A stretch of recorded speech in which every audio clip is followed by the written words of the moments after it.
you act as if God is within you, your voice changes, your posture changes. You stop asking for permission to live with fire. And when you stop waiting, heaven stops waiting too. This is not a lesson. This is a summons. If you are hearing this now, it is because something in you is ready to rise. You have waited long enough. The silence you feel, the restlessness inside you, it is not confusion.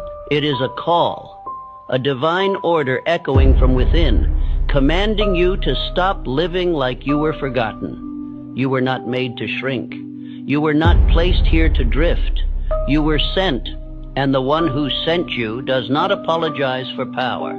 The man who listens with reverence, who studies this again and again until it becomes his new law, he will not just change.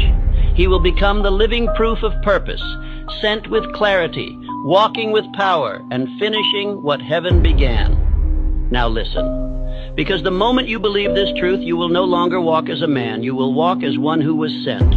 You have walked long enough pretending to be less than what you were sent to become.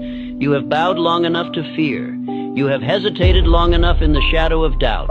But now the voice of purpose calls to you. And if you will obey what is about to be spoken, not just hear it, but obey it, you will never again be the man you were before this hour.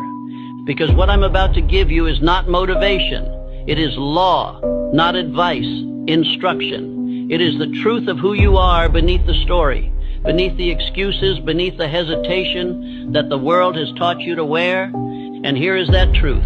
You were not made small. You were not sent here to drift. You were not placed on this earth to survive. You were sent with power. You were sent with command. You were sent with God Himself written into your spirit. And yet, most men live like intruders in their own life. They apologize for wanting more. They hide their fire. They speak with hesitation, act with delay, and wait to be approved before they move. Not because they lack ability, but because they have forgotten who sent them. And the world prefers it that way. Because the man who walks as if God is within him, that man cannot be controlled.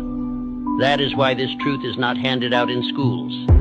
It is not printed in the headlines. It is not celebrated in public.